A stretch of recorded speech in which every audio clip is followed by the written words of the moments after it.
I once stood in a crowded courtroom in Chicago, my hands trembling, heart pounding so hard I thought it might burst. The judge called my son's name, and I whispered, "Free the homeless man, and I'll tell you who's guilty." Everyone laughed, a harsh, cruel sound that cut deeper than any knife ever could. Today, I'm going to tell you something I never thought I would share. And if for even a second this feels familiar, I only ask that you like this video and subscribe. It will help me keep opening my heart. My name is Eleanor, and I'm 73 years old. That morning started like any other in my cramped apartment on North Kedzie, just blocks from the Blue Line tracks. The relentless rumble of the L trains had become the soundtrack to my sleepless nights, mixing with the sharp smell of exhaust from the buses below and the perpetual chill that seemed to seep through the thin walls no matter how high I turned the heat. I reached for my phone with fingers that had grown stiff from arthritis, hoping for a message from my son David. Nothing. The screen stared back at me, cold and empty, like so many mornings before. For a woman who had built her entire life around her family, silence like this felt like drowning in plain sight. The cracked photo frame on my bedside table held a faded image from 25 years ago. David as a 7-year-old boy, his arms wrapped tight around my waist on the lakefront near North Avenue Beach. His smile was pure sunshine then, before the world taught him that love could be conditional. I clutched that frame and wished desperately for the warmth of those days, when love was simple and clear, when a hug could fix anything. But that morning, something was different. There was a tension in the air, a heaviness that pressed down on my chest like the weight of all those years of giving without receiving. I didn't know then that by sunset, my entire world would crack open like an egg, spilling out truths I'd spent decades refusing to see. My days had become a blur of exhaustion that started before dawn. I'd wake at 4:30, my body protesting every movement, to catch the first bus downtown where I cleaned office buildings in the Loop. The towers of glass and steel gleamed in the early morning light, filled with people rushing to important meetings, making important decisions, living important lives. And there I was, invisible in my blue uniform, emptying their trash cans and scrubbing their toilets. The work was hard, but the nights were harder. 3 evenings a week, I served coffee and pie at Mickey's Diner on North Michigan Avenue, watching couples share dessert and families laugh over burgers while I smiled and refilled their cups, going home to an apartment that echoed with loneliness. Every penny I earned went to them. David, my only son, had a way of calling just when my paycheck arrived. His voice would be cheerful, almost loving, as he explained his latest financial emergency. The mortgage was behind.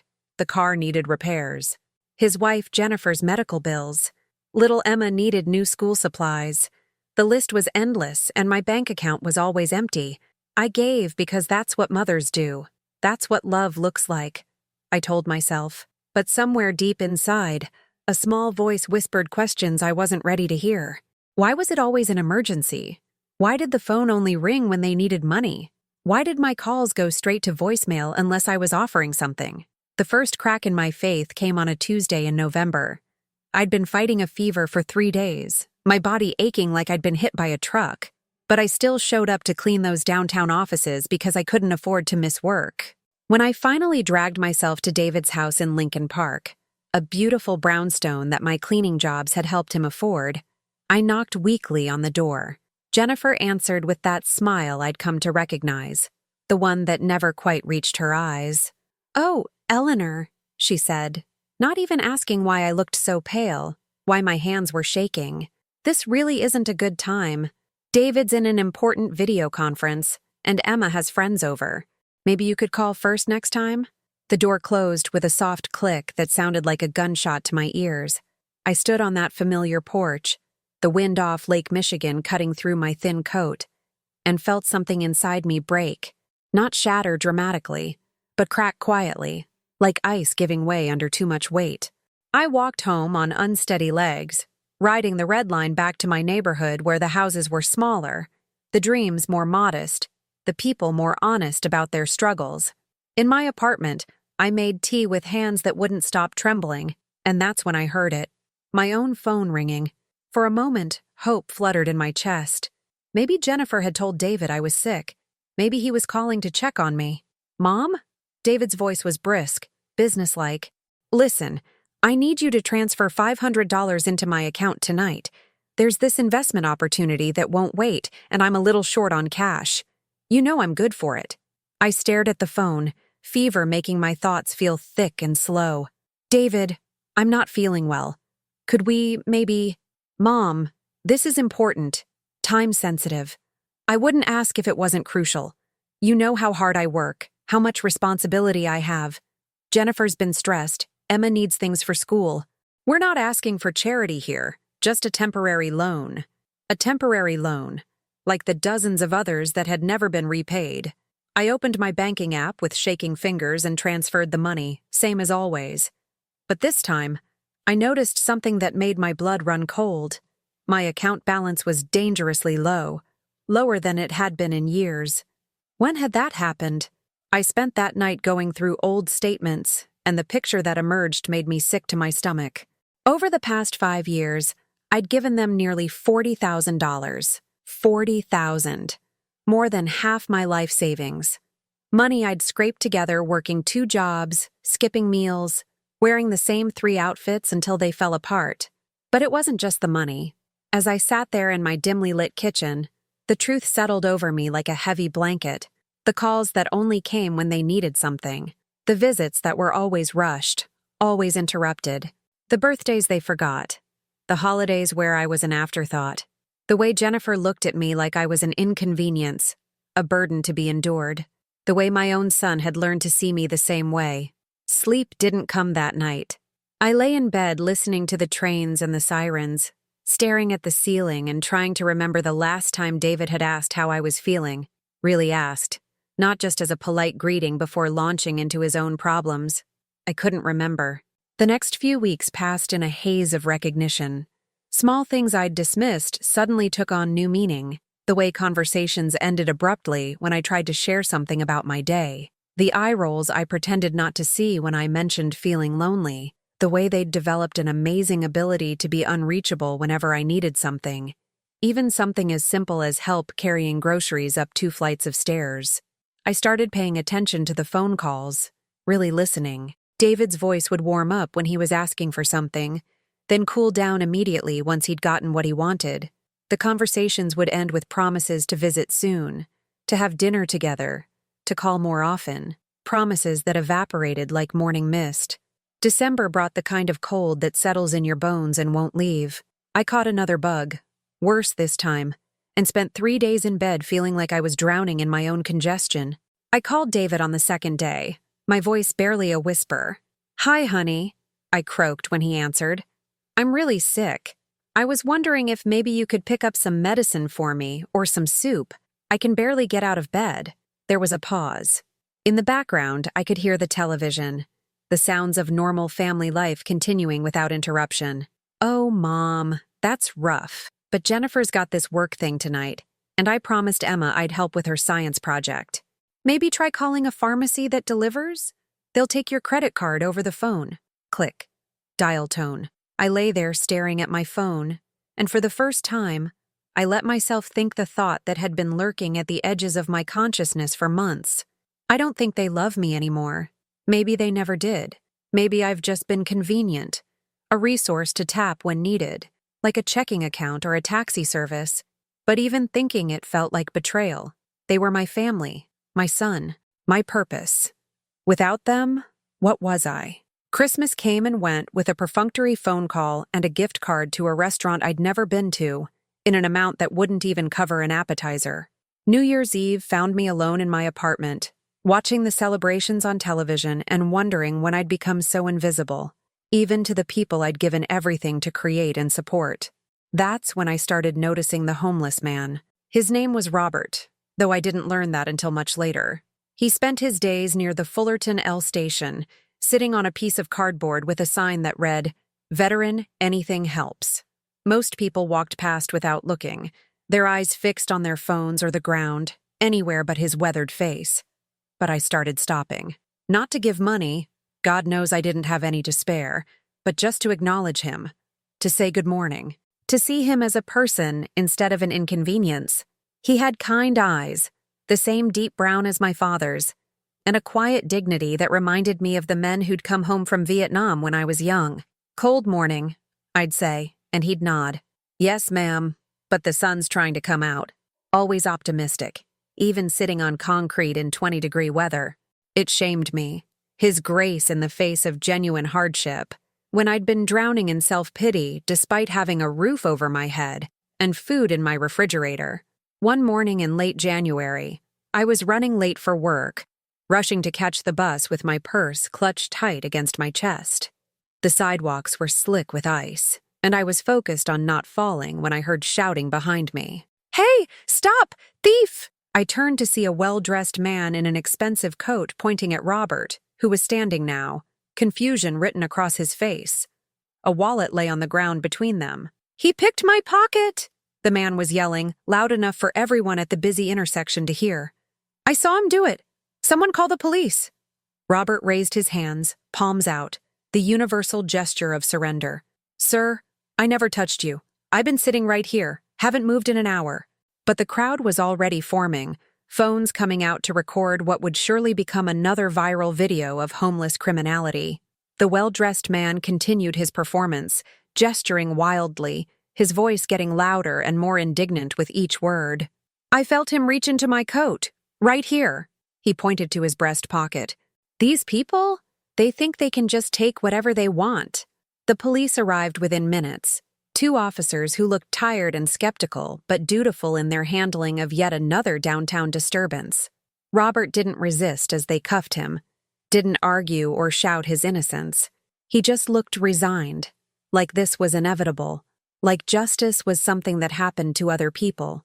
I watched from the edge of the crowd, my heart pounding with an anger I hadn't felt in years. This was wrong. Anyone with eyes could see it was wrong. The wallet was clearly dropped, not stolen. The man's story kept changing. First, Robert had bumped into him, then he'd reached into his pocket, then he'd grabbed his whole briefcase, but nobody else seemed to notice the inconsistencies. Or maybe they just didn't care. I followed the police car to the station, something I couldn't explain even to myself compelling me forward. I sat in that waiting room for 3 hours, watching lawyers in expensive suits breeze through to collect their guilty clients, while Robert waited in a cell for an overworked public defender who might show up sometime next week. That's when I made the decision that would change everything. I called David. "Mom?" He sounded annoyed, distracted. "I'm in the middle of something here. Can this wait? I need you to come down to the police station on Grand Avenue," I said quietly. "What? Why? Are you in trouble?" For the first time in years, I heard genuine concern in his voice. Fear, actually. Fear that his convenient source of emergency funds might be in jeopardy. "There's been an arrest. A man who didn't do anything wrong. I need a lawyer." Silence. Then, "Mom, I don't understand. Why do you need a lawyer? Are you mixed up in something? Just come, David, please. For once in your life, just come when I ask." He came, but not alone. Jennifer was with him, her pursed lips and crossed arms broadcasting her displeasure at being dragged away from whatever was more important than helping the woman who'd raised her husband. They found me in the waiting room, still in my cleaning uniform, my hair escaping from its ponytail, looking exactly like what I was, an old woman with too much heart and not enough sense.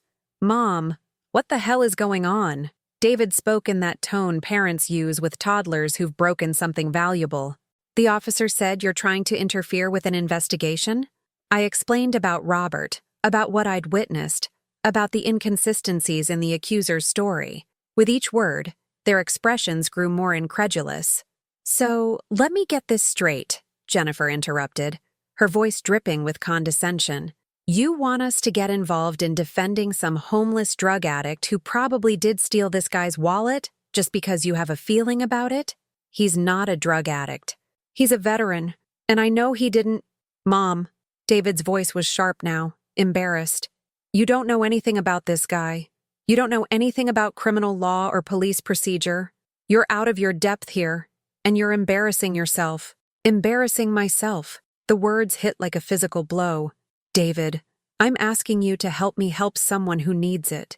When have I ever asked you for anything like this? When have I ever asked you for anything except to love me back?"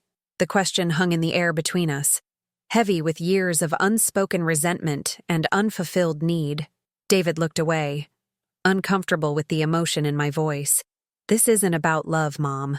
This is about you getting mixed up in something that's none of your business. Go home. Let the police do their job. Stop trying to save everyone. But I couldn't stop.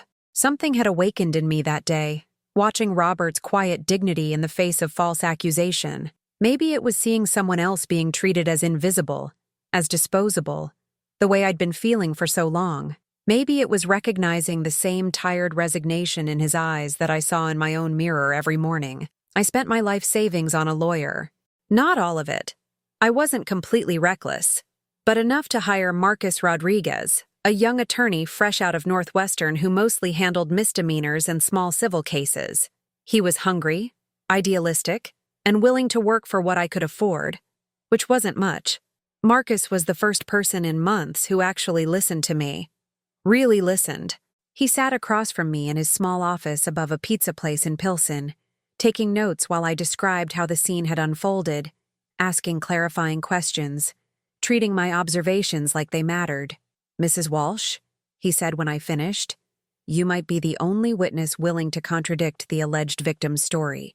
Most people don't want to get involved, especially when it means defending someone the system has already written off. So you think there's a chance? You think we can help him?" Marcus smiled, the first genuine smile I'd seen in weeks. "I think Robert Thompson is lucky to have someone like you on his side. Let's see what we can do." The preliminary hearing was set for 3 weeks later. In the meantime, David called every day, his voice cycling through frustration, anger, and something that might have been panic. "Mom, Jennifer found out how much you're paying this lawyer. Are you insane? That money was supposed to be for your future, for your care when you get older." "I'm already older, David.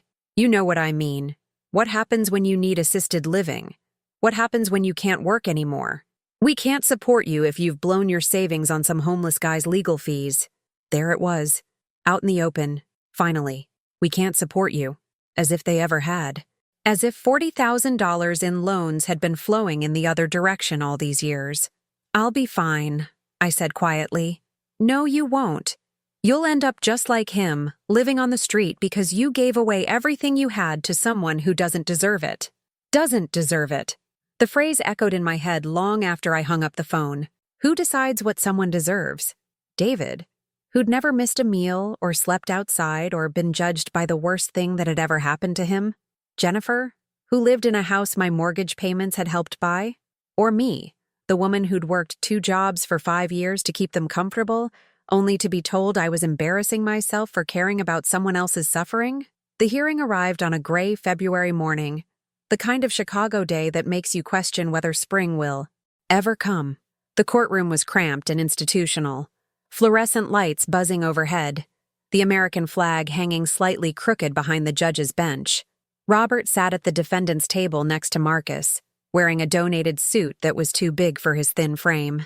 Across the aisle, the prosecutor looked bored, shuffling through files with the efficiency of someone who'd done this 1,000 times before.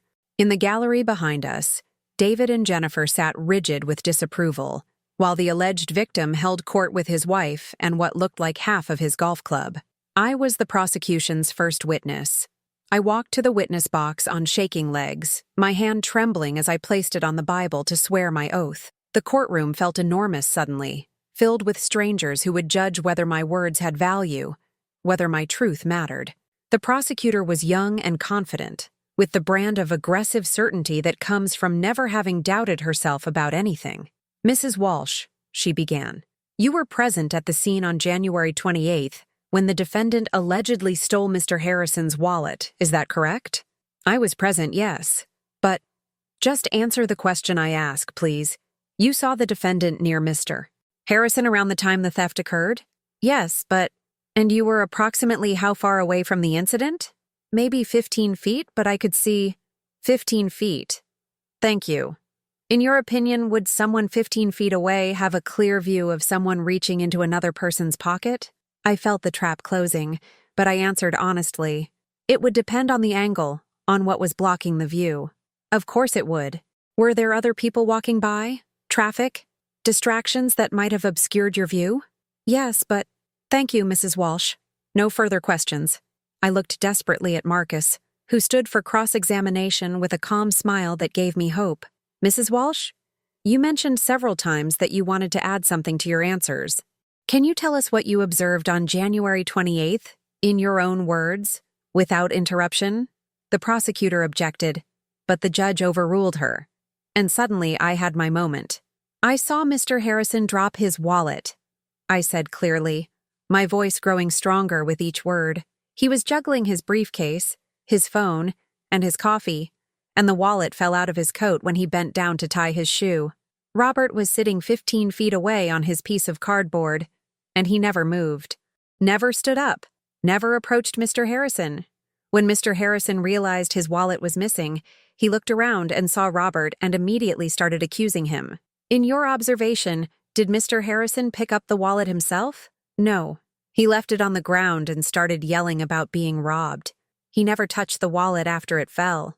How long have you known the defendant? I don't know him well, but I've seen him at that same corner every morning for months. He's always polite, always respectful. He never approaches people or asks for money aggressively. He just sits quietly. Thank you, Mrs. Walsh. But as I returned to my seat, I could feel the skepticism in the room.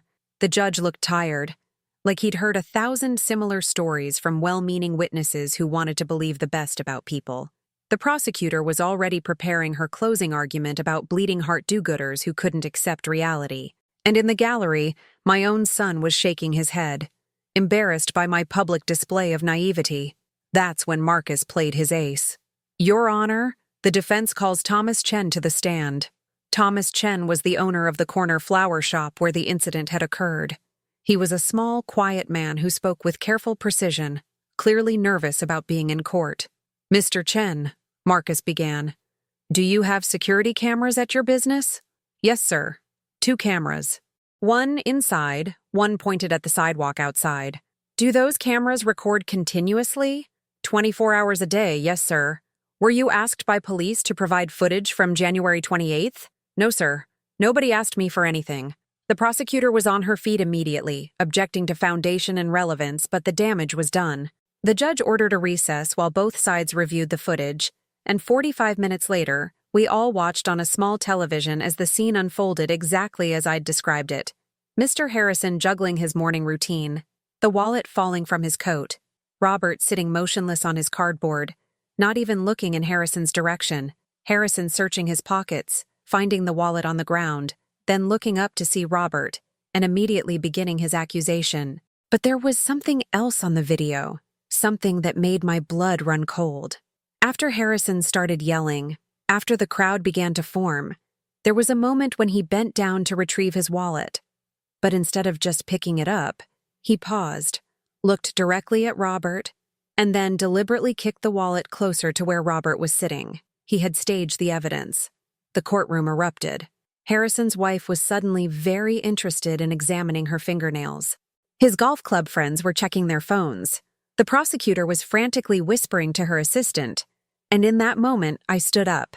"Free the homeless man," I called out clearly, my voice carrying over the chaos. "And I'll tell you who's guilty." Everyone laughed. That harsh, nervous laughter that accompanies the collapse of comfortable assumptions.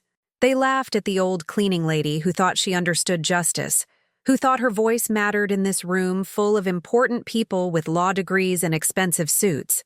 But I kept talking. "Mr. Harrison, why did you kick that wallet closer to Robert before claiming he stole it?" The laughter died. Harrison stood abruptly, his face red with anger and something that might have been panic.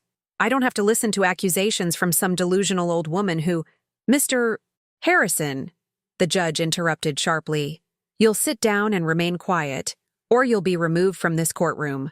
Marcus was already moving, requesting an immediate dismissal of all charges, and suggesting the prosecutor might want to consider filing charges in the opposite direction. The judge, who suddenly looked very awake and very interested, granted the dismissal and ordered Harrison to remain in the courtroom to discuss potential charges of filing a false police report and evidence tampering. Robert Thompson walked free, but more than that, he walked out with his dignity intact. As we stood on the courthouse steps in the bitter February wind, he turned to me with tears in his eyes. "Ma'am, I don't know why you did this for me, but I won't forget it. Ever." I looked at this man I'd barely known, this stranger who'd shown me more gratitude and respect in 5 minutes than my own family had shown me in years, and I felt something shift inside my chest. A loosening, a lightening. "Everyone deserves someone to believe in them," I said simply. Behind us, David and Jennifer emerged from the courthouse, their faces set in matching expressions of displeasure. They approached like storm clouds, dark with judgment and disappointment. "Mom," David said, his voice tight with controlled anger, "we need to talk." But for the first time in years, I wasn't afraid of his disapproval. I wasn't desperate for his approval. Standing there with Robert and Marcus, surrounded by people who saw me as someone worth listening to, I felt powerful in a way I'd forgotten was possible. "David," I said calmly, "I need to go. Marcus is taking Robert and me for coffee to celebrate." "Mom," I said, "I need to go." I walked away from my son for the first time in his adult life, and with each step, I felt lighter. Coffee turned into lunch, which turned into a long afternoon of conversation I hadn't realized I was starving for. Marcus told us about growing up the son of immigrants, about his determination to use his law degree to help people who couldn't afford help. Robert talked about his time in the Army, about the injury that ended his career, about the series of small disasters and bad luck that had led him to that corner near the L station. We talked about books, about movies, about Chicago, and how it had changed over the decades. Real conversation, where people listened to each other's answers, where everyone's opinion mattered. I couldn't remember the last time I'd experienced anything like it. When we finally parted ways that evening, Marcus handed me his business card. "Mrs. Walsh, if you ever need anything, legal advice, someone to talk to, whatever, you call me. What you did today was brave. It was right. Don't let anyone tell you otherwise." I rode the Blue Line home as the sun set over the city, watching the familiar neighborhoods scroll past the windows. But everything looked different somehow. The same streets, the same buildings, but seen through eyes that had remembered their own value. My apartment felt smaller when I walked in, not in a cramped way, but in a cozy way, like a space that was actually mine, not just a place I hid from the world. I made tea and sat at my little kitchen table, looking out at the city lights, and for the first time in months, I felt peaceful. The phone rang an hour later. David, of course. "Mom, Jennifer and I have been talking, and we're worried about you. Really worried. This whole incident today, it's not like you. You're acting erratically, making decisions that don't make sense. We think you might need to see someone, a doctor, maybe get evaluated." Evaluated. The word hung between us like a threat. "I feel fine, David. Actually, I feel better than I have in years." "That's exactly what we're worried about. You just spent thousands of dollars defending a homeless man you don't even know, embarrassed our family in front of a courtroom full of people, and now you're telling us you feel great? Mom, that's not normal behavior. Normal behavior, like giving them half my savings, was normal. Like working 2 jobs to pay their bills was normal. Like having my calls ignored unless they needed something was the way families were supposed to work. Maybe normal isn't working for me anymore," I said quietly. "What's that supposed to mean?" "It means I'm tired, David. I'm tired of being your emergency fund. I'm tired of having my value measured by what I can give you. I'm tired of feeling guilty for existing." Silence on the other end of the line. Then, uncertainly, "Mom, we love you. You know that, right? We don't see you as just what you said. When's the last time you called just to ask how I was feeling?" Another silence. "When's the last time you invited me to dinner without me having to ask? When's the last time you included me in a family decision that affected me? When's the last time you said thank you for all the money I've given you over the years?" "Mom, I'm not angry, David. I'm just tired, and I think I deserve better." I hung up the phone before he could respond, and for the first time in my adult life, I felt proud of myself for ending a conversation instead of enduring it. The next few days passed quietly.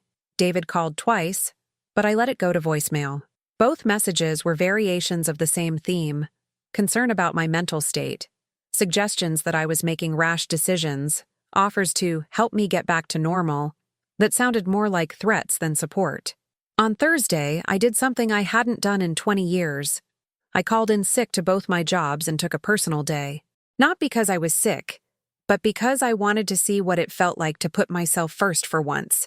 I rode the L downtown and walked through Millennium Park, watching tourists take pictures with the Cloud Gate sculpture while locals hurried past with the focused intensity of people who had important places to be. I bought myself lunch at a restaurant I'd walked past 1,000 times but never entered. Sitting by the window and watching the world go by while I ate a salad that cost more than I usually spent on groceries in a week. It felt gloriously selfish. That afternoon, I visited the Chicago Public Library and checked out 3 novels I'd been wanting to read. Books I'd denied myself because reading for pleasure felt indulgent when there was always cleaning to be done or bills to pay or family crises to solve. On the way home, I stopped at a small art supply store and bought a sketch pad and a set of colored pencils. I hadn't drawn anything in 40 years, not since David was little, and I used to sketch him playing in the backyard. But suddenly, I wanted to try again. I wanted to see if my hands remembered how to create, instead of just clean. That evening, I opened one of the library books and began to read while sketching random shapes on my new pad. The colored pencils felt smooth and bright between my fingers, and the novel pulled me into a world where women my age were the heroes of their own stories, instead of supporting characters in everyone else's. It was the most content I'd felt in years. The contentment lasted until Sunday, when David showed up at my door unannounced with Jennifer and Emma in tow. I opened the door to find 3 faces arranged in expressions of intervention-level concern.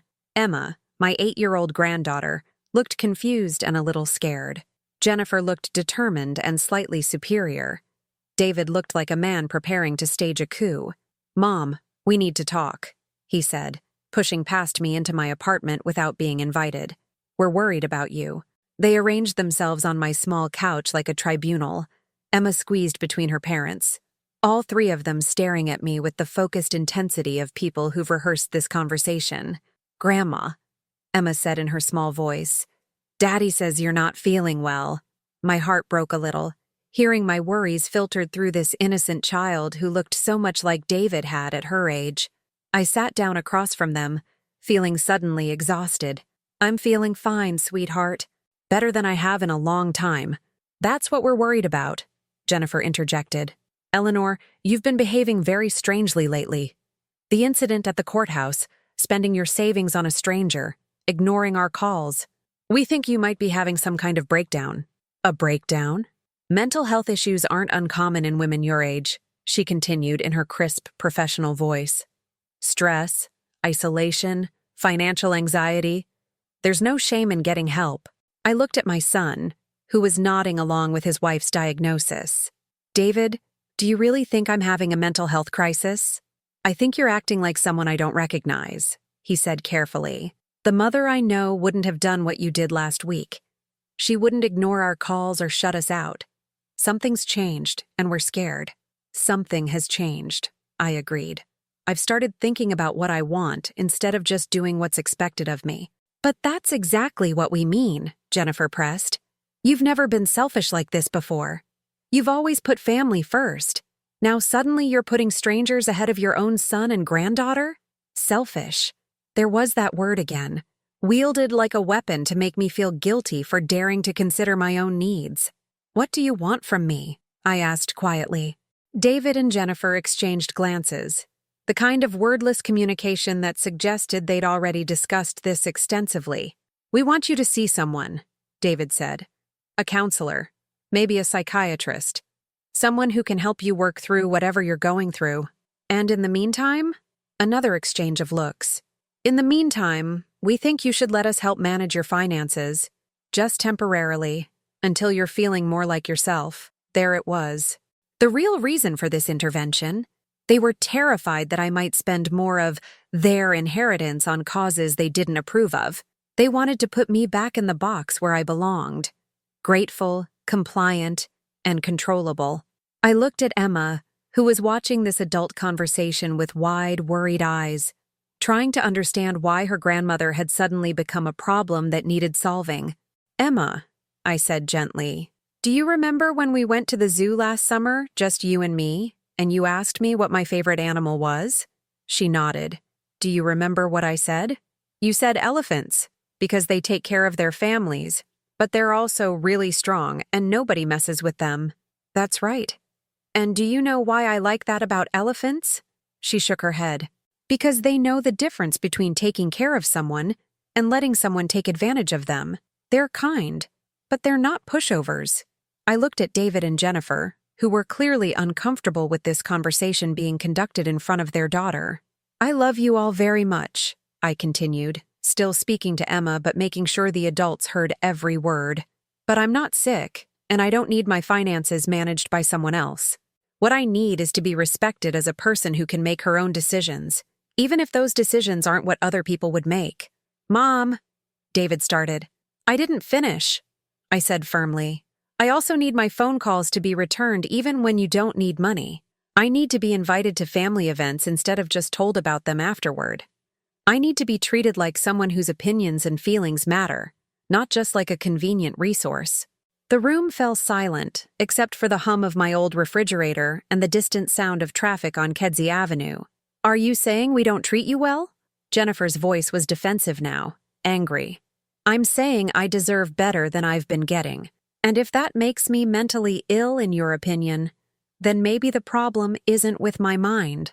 David stood up abruptly, his face flushed with anger, and something that might have been panic. "Fine," he said. "If that's how you want it, fine. But don't call us when you're living on the street because you gave away all your money to strangers. Don't expect us to take care of you when you can't take care of yourself." The threat hung in the air like a toxic cloud. Emma looked back and forth between her father and me, clearly distressed by the anger in his voice. "I won't," I said calmly. "I expect to take care of myself, like I've been doing for 73 years. They left without another word, Jennifer herding Emma toward the door while David gathered his righteous indignation like armor around himself. I watched from my window as they loaded into their car, David gesturing angrily while Jennifer nodded along, already planning their next strategy for dealing with my inconvenient independence. But as I watched them drive away, I didn't feel the crushing loneliness I'd expected. Instead, I felt relief. The conversation I'd been dreading for years was finally over, and I was still standing. Over the next few weeks, the silence from David's family was complete. No calls, no texts, no unexpected visits. The quiet in my apartment felt different now, not empty, but peaceful.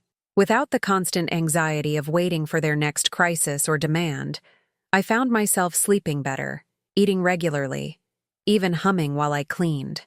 I kept my regular schedule at work, but with a difference. Instead of rushing home to wait for calls that might never come, I began to explore my own city. I took the bus to neighborhoods I'd never visited, walked through museums I'd always meant to see, sat in parks, and watched people live their lives. One afternoon in Lincoln Park Zoo, watching the elephants move with their steady, dignified grace, I met Sarah. She was roughly my age, silver-haired and artistic-looking, sketching the animals with confident strokes. We struck up a conversation about art, about Chicago, about the way elephants seem to understand something about life that humans hadn't figured out yet. "They know their own worth," Sarah said, watching a matriarch lead her herd to the watering hole. "They don't apologize for taking up space." Over coffee afterward, I found myself telling her about the courtroom, about David, about the strange liberation of disappointing people who'd been taking me for granted for years. "Good for you," she said simply. "I went through something similar with my daughter 5 years ago. Hardest thing I ever did, but it saved my life." "How did you know it was the right choice?" "When I stopped being afraid of their anger and started being afraid of my own disappearance." That phrase stayed with me, my own disappearance. That's what had been happening. So gradually, I hadn't noticed. I'd been vanishing piece by piece, until I was just a function in other people's lives instead of a person with my own story.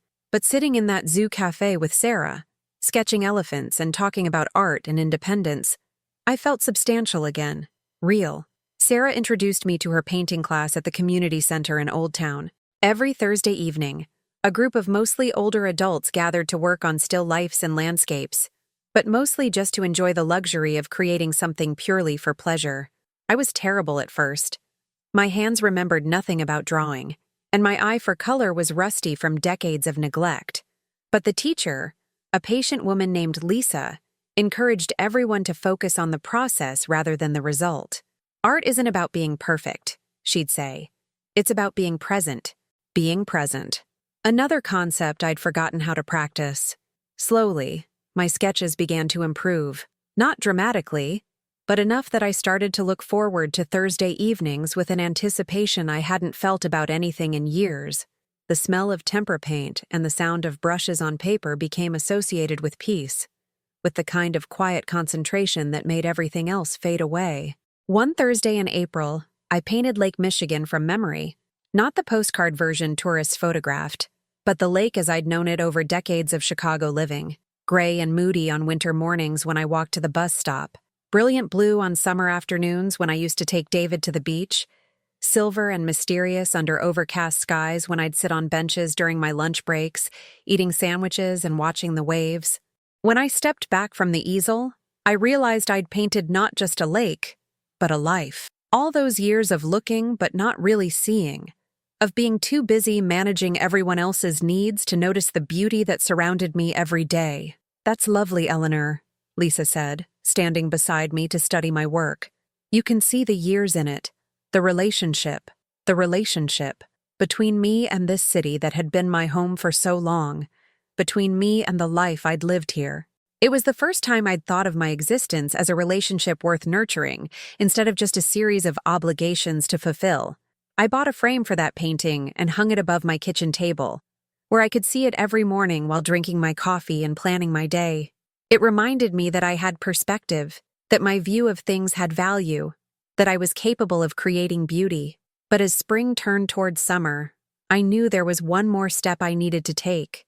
Marcus had called several times since the court case, checking on me the way a good lawyer checks on a client who'd become a friend. During our last conversation, he'd mentioned that Robert had found temporary housing through a veterans program and was working part-time at a furniture warehouse. "He asks about you every time I see him," Marcus had said. "I think he'd like to thank you properly when you're ready." I was ready. We met for lunch at a small diner in Pilsen, the three of us crowded into a booth with cracked vinyl seats and a Formica table that had seen better decades. Robert looked healthier than he had in the courthouse, his face less gaunt, his clothes clean and properly fitted. "Mrs. Walsh," he said as we settled in with our coffee, "I've been wanting to tell you something. What you did for me. It wasn't just about that court case. It was about believing I was worth fighting for when nobody else did. That changed something for me." "You were always worth fighting for," I said. "I just saw what should have been obvious to everyone. But most people don't see it," Marcus added. "Most people see someone sitting on the street and they make assumptions. They don't see a person with a story, with dignity, with rights. That's what my family saw when they looked at me," I said, surprising myself with the honesty. Not a person with her own dreams and needs, just someone whose function was to solve their problems. We talked for 2 hours about families, about expectations, about the difference between being needed and being valued. Robert told us about his own children, who'd drifted away after his injury, unable to reconcile the strong father they remembered with the struggling man he'd become. "I kept trying to be what they needed me to be," he said. "Kept apologizing for not being able to fix everything, for not having money to give them, for becoming someone they had to worry about instead of someone who took care of them." Marcus nodded knowingly. "My parents did the same thing, worked themselves to death trying to prove they belonged in this country, trying to give me opportunities they never had, but they never let themselves want anything just for themselves. Maybe that's what love looks like for our generation," I said. "Giving until there's nothing left, then feeling guilty about being empty. Or maybe," Robert said quietly, "real love means teaching people that you have value even when you can't give them what they want." That afternoon, as we parted ways outside the diner, I felt a shift in my understanding of what had happened with David. For months, I'd been focused on changing his behavior, making him see my worth, convincing him to treat me better. But that was still making his opinion the center of my universe. The real change wasn't about him at all. It was about me learning to see my own value, regardless of whether anyone else recognized it. That night, I did something I hadn't done in 40 years. I wrote in a journal, not about my problems or my pain, but about my day, the way the light looked coming through the diner windows, the sound of Marcus laughing at one of Robert's stories, the feeling of being understood by people who had no obligation to understand me. I wrote about the painting class, about Sarah's friendship, about the small daily pleasures I'd been rediscovering, the way my apartment felt more like a home now that I wasn't constantly anxious about phone calls, the books I was reading, the sketches I was making. I wrote about possibility, about what it might feel like to plan a future based on what I wanted instead of what everyone else expected. Writing those thoughts down made them feel more real, more legitimate. This wasn't a breakdown or a phase or a mental health crisis. This was growth. This was healing. This was what it looked like when someone who'd forgotten how to dream started remembering. The call came on a Wednesday in late June. I was getting ready for work, humming along to a song on the radio, when my phone rang. David's name appeared on the screen, and for just a moment, my old reflexes kicked in. The familiar flutter of anxiety, the immediate assumption that something was wrong, that I was needed for some crisis. But I let it ring. When the voicemail alert chimed, I ignored it for 3 hours while I went about my morning routine. When I finally listened, David's voice sounded strained, uncertain. "Mom, it's me. Look, I know we haven't talked in a while, and I know our last conversation didn't go well. But Emma's been asking about you, and Jennifer thinks maybe we should try to work things out. Could you call me back, please?" I deleted the message and went to work. For 3 days, David called once each morning. I listened to each voicemail but didn't respond. His tone shifted from conciliatory to frustrated to something approaching panic. "Mom, I don't understand why you're not calling back. Are you okay? Are you angry? I'm starting to worry that something's happened to you." On the 4th day, Jennifer left a message. "Eleanor, this is ridiculous. We know you're getting these calls and you're being childish by ignoring them. David is worried sick, and frankly, so am I. Whatever point you're trying to make, you've made it. Now please act like an adult and call us back." That message I saved. I played it 3 times, marveling at the tone. Even in their worry, even when they were asking for something from me, there was no warmth, no recognition that I might have feelings worth considering. Just irritation that I wasn't responding the way they wanted me to. On the 5th day, the messages stopped. I felt nothing. No guilt, no anxiety, no desperate urge to fix things. Just a quiet sense of completion, like a door closing softly on a chapter I'd finished reading. 2 weeks later, Marcus called with news that made me smile. "Robert got hired full-time at the warehouse," he said. "Good pay, benefits, everything. He wanted you to know, and he wanted to thank you again. I'm so happy for him. He deserves good things." "He does. And so do you, by the way. How are you doing?" I looked around my apartment, at the painted lake above my kitchen table, at the sketch pad open on my coffee table, at the 3 library books stacked beside my favorite reading chair. "I'm doing well," I said, and meant it completely. Summer in Chicago is magic when you have time to notice it.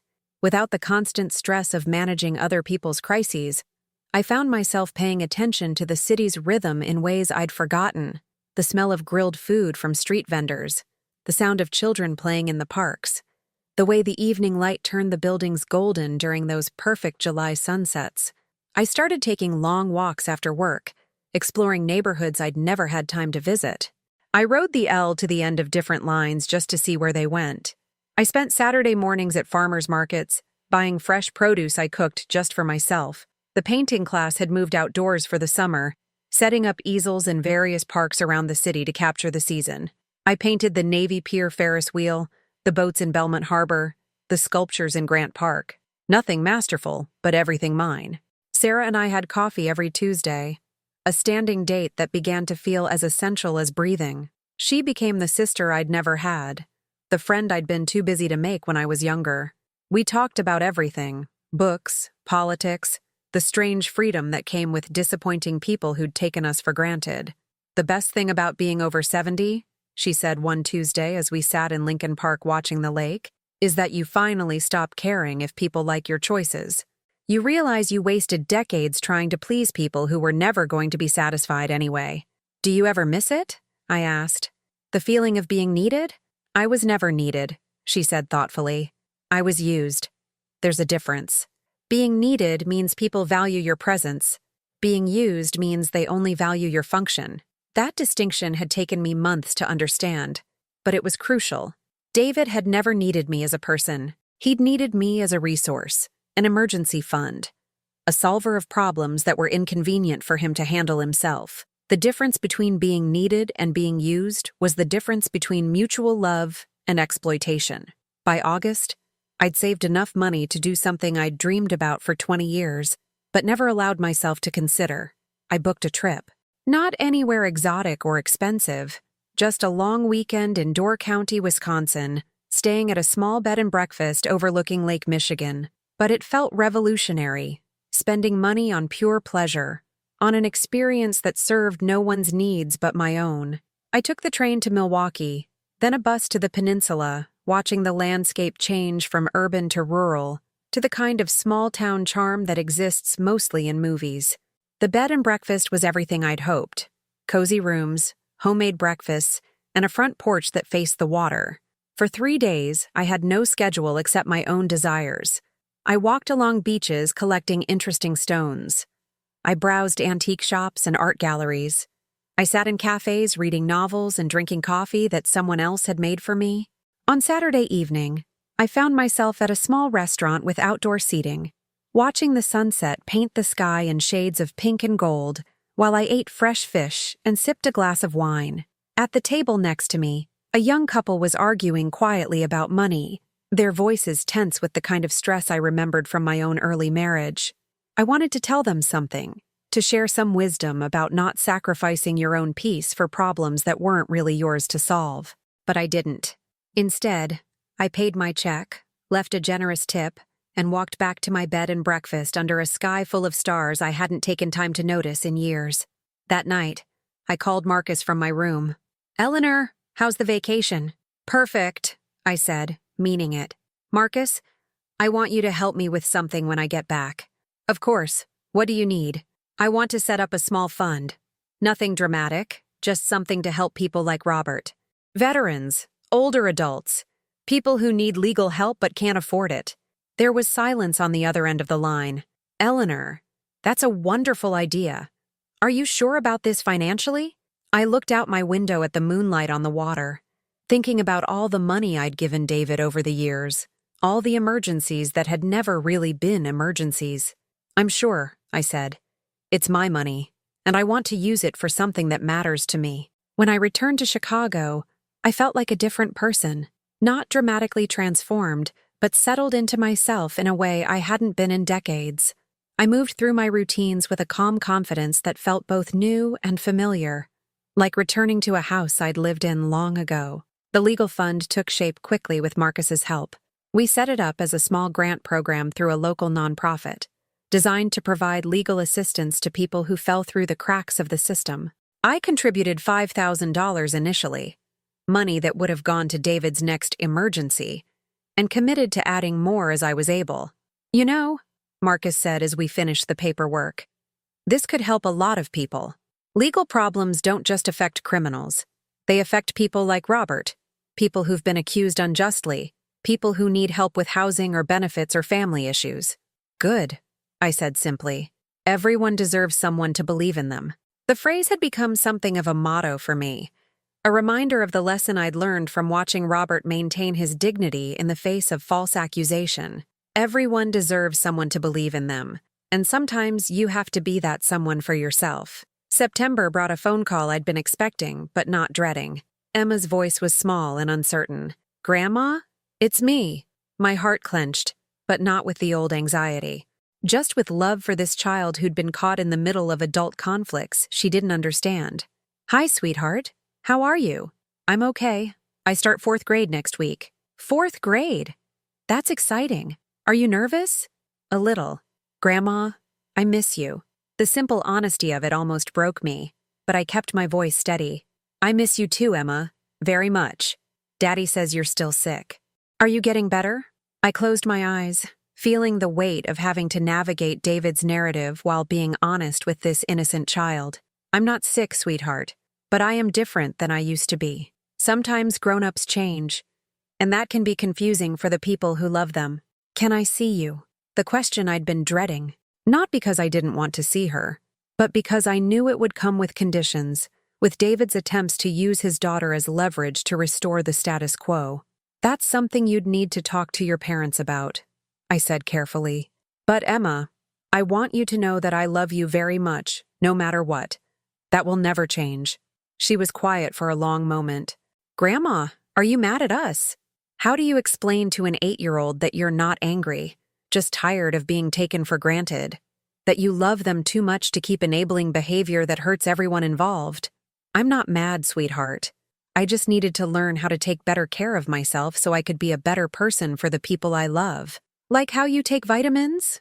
I smiled despite the complexity of the situation. Children's minds are wonderfully direct sometimes. Exactly like taking vitamins. Sometimes taking care of yourself looks selfish to other people, but it's actually the most loving thing you can do. After we hung up, I sat in my kitchen looking at my painted lake and thinking about legacy, about what I wanted Emma to learn from my example. For 70 years, I'd modeled self-sacrifice as love, teaching by example that women should give until there was nothing left, then feel guilty about being empty. But what if I could model something different for her? What if I could show her that love means respecting yourself enough to demand respect from others? That kindness doesn't require martyrdom? That it's possible to be generous without being exploited? Those questions stayed with me through the fall as Chicago settled into its pre-winter rhythm. The painting class moved back indoors, and I found myself working on more ambitious projects. Not just landscapes and still lifes, but attempts to capture emotions, memories, moments of transformation. One evening in November, I painted my old kitchen table but empty. No breakfast dishes waiting to be cleared, no stack of bills to be paid, no phone positioned for emergency calls.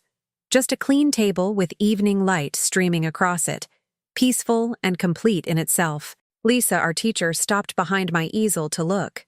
"There's such serenity in this," she said. "It's like you've painted rest itself." Rest. Such a simple concept, but one I'd forgotten how to practice. The ability to exist without purpose, without function, without constantly preparing to solve someone else's problems. The revolutionary idea that I could just be, without earning my existence through service.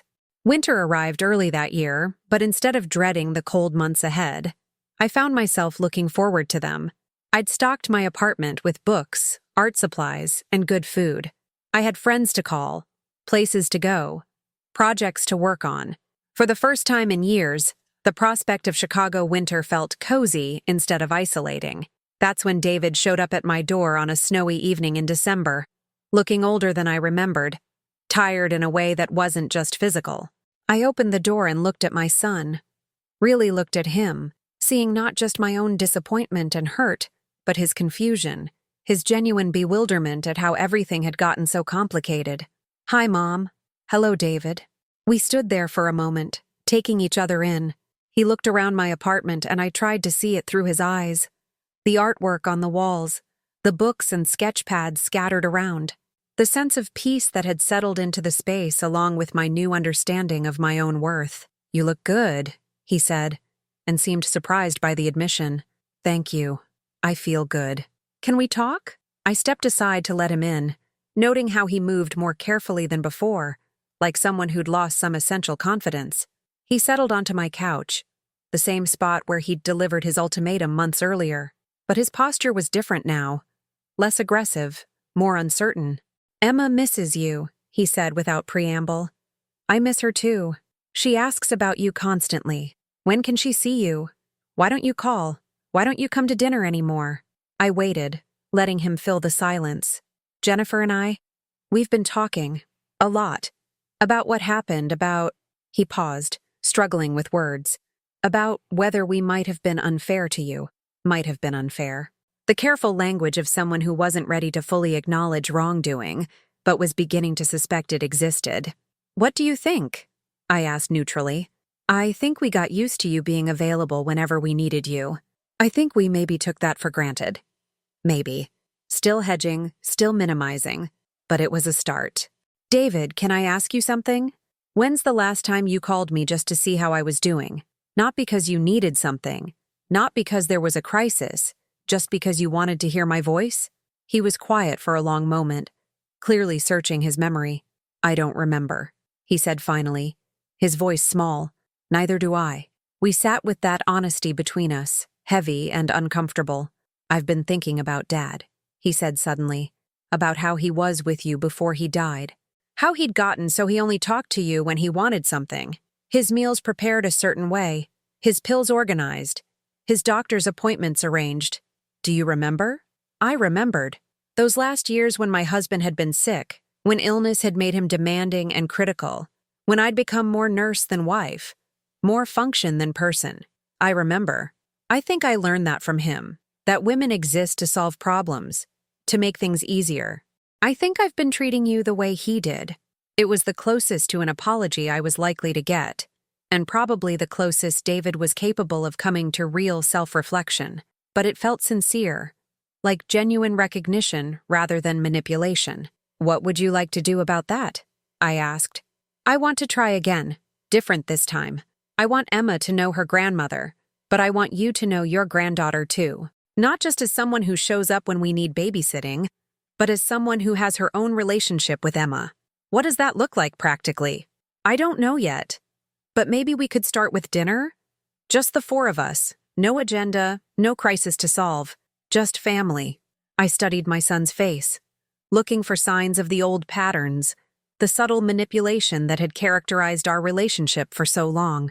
But he looked genuinely uncertain, genuinely hopeful, like someone who was learning a new language and wasn't sure if he was pronouncing the words correctly. I'd like that, I said carefully, but I need you to understand that some things have changed permanently. What do you mean? I mean, I won't go back to being your emergency fund. I won't go back to having my worth measured by what I can give you. I won't go back to accepting crumbs of attention and pretending they're enough. He nodded slowly. I mean, I have my own life now, my own interests, my own friends. You can't have access to me on demand anymore. You have to actually maintain a relationship if you want the benefits of one. Okay. And if you revert to the old patterns, if you start taking me for granted again, if you start treating me like a resource instead of a person, I'll walk away again, permanently this time. The word permanently hung in the air between us, and I watched him absorb its weight. I understand, he said quietly. Mom, I'm sorry. I'm really sorry for how I've treated you, for how we've all treated you. It wasn't a perfect apology. It didn't address all the years of exploitation, all the emotional manipulation, all the ways they'd made me feel invisible and unimportant. But it was honest, and it was a beginning. Thank you, I said simply.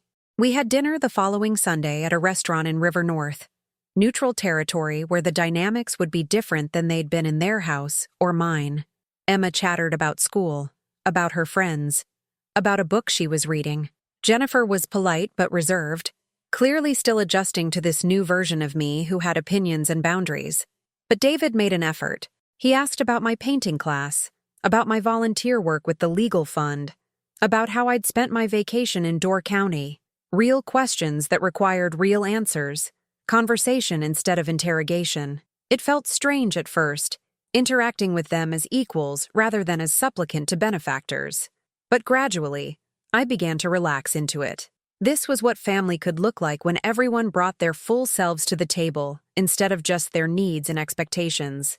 Toward the end of the meal, Emma looked at me with serious 8-year-old eyes. Grandma, Daddy says you're not sick anymore. That's right, sweetheart. What were you sick with? I glanced at David, who nodded slightly, giving me permission to answer honestly. I was sick with forgetting how important I am, I said carefully. I was so busy taking care of everyone else that I forgot to take care of myself. But I'm better now. How did you get better?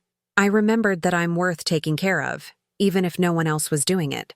So I started doing it myself. Emma considered this with the seriousness children bring to important concepts. Like how I have to brush my own teeth even if nobody reminds me. Exactly like that. As we waited for dessert, I watched my son with his daughter, seeing the genuine love between them, the easy affection that had once existed between David and me.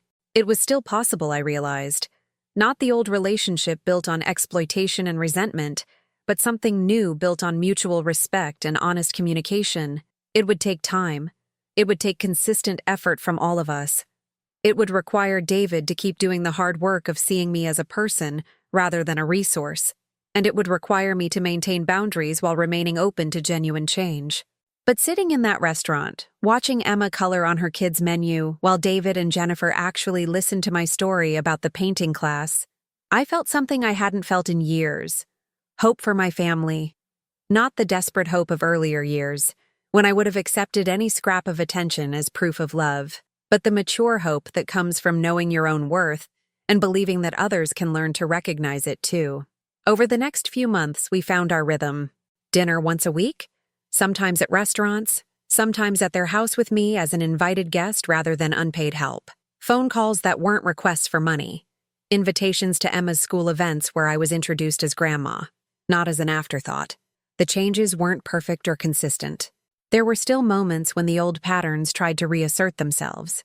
When Jennifer would get that look that suggested she was calculating my usefulness. When David would start a sentence that sounded like the preamble to a financial request. But now I had words for those moments. Boundaries that held firm. I'm not available to solve that problem. That sounds like something you'll need to figure out yourselves. I'd be happy to offer advice, but I won't be offering money. The phrases that once would have felt cruel now felt necessary, like medicine that tastes bad but promotes healing. And gradually, they stopped testing those boundaries. David learned to solve his own financial emergencies. Jennifer learned to manage their social obligations without assuming I would provide free childcare. Emma learned that her relationship with me wasn't conditional on her parents' needs, that she could call me just to talk, just to share something exciting from her day.